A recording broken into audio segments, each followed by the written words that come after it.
Akizungumza na kituo hiki kuhusu huduma hiyo, mganga mfawidhi wa hospitali ya rufaa mkoa wa Mbeya, Abdalla Mbaga, amesema kuwa hospitali hiyo sasa inatoa dawa asili ambazo zimefanyiwa tafiti za kina na kuthibitishwa kitaalamu kabla ya kuanza kutumika kwa wagonjwa.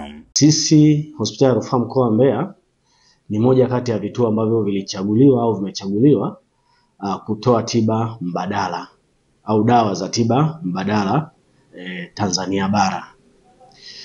Hospitali yetu imekuwa ikifanya vizuri kwenye matibabu ya dawa hizi. Imefanyiwa tafiti na mashirika au na taasisi mbalimbali kubwa Tanzania kama vile chuo cha kilimo SUA, taasisi ya utafiti wa magonjwa ya binadamu NIMRI, hospitali yetu ya taifa Muhimbili, lakini vile vile kuna shirika lile la Tafori, kuna Mweka na Costec. Kwa upande wake Dr. Abel Aslia, mratibu wa tiba asili mkoa wa Mbeya, amesema kuanzishwa kwa huduma hiyo ni utekelezaji wa sera ya serikali ya kutambua na kuimarisha tiba mbadala, huku akihamasisha wananchi kutumia huduma hizo rasmi badala ya tiba zisizo na uthibitisho, huku Daktari Emmanuel Buberwa, mratibu wa huduma za tiba asili katika hospitali hiyo, akieleza namna wagonjwa wanavyopata tiba hiyo, ikiwemo ushauri, uchunguzi na ufuatiliaji wa maendeleo ya mgonjwa.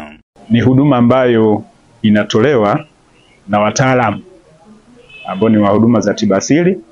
Vinatoa hizo huduma hasa hizo dawa ambazo tayari zimeshafanyiwa utafiti kupitia taasisi zake za utafiti. Kwa hiyo tayari zimehakikishwa kwamba ni dawa salama kwa matumizi ya binadamu. Kwa hiyo faida ya mwananchi ni kwamba anapata huduma au anapata dawa ambazo tayari zimeshahakikiwa na vyombo vya uchunguzi vya serikali. Mgonjwa anapofika hospitali anafuata taratibu zote, ambapo ataandikisha jina lake, atakuja kwa daktari ambapo atachukuliwa taarifa kuhusiana na ugonjwa wake.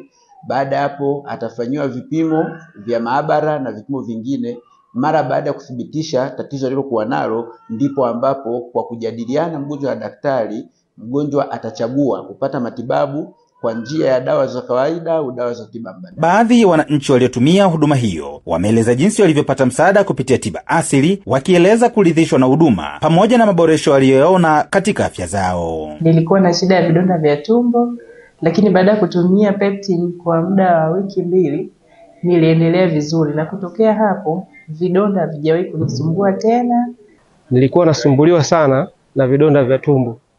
Nimetumia sana dawa za hospitali za kawaida, lakini hali ilikuwa inaendelea, vinarudi pale pale. Kuna kipindi nilikuwa nasumbuliwa sana na mafua na kikohozi, lakini nilivyotumia dawa ilinisaidia sana.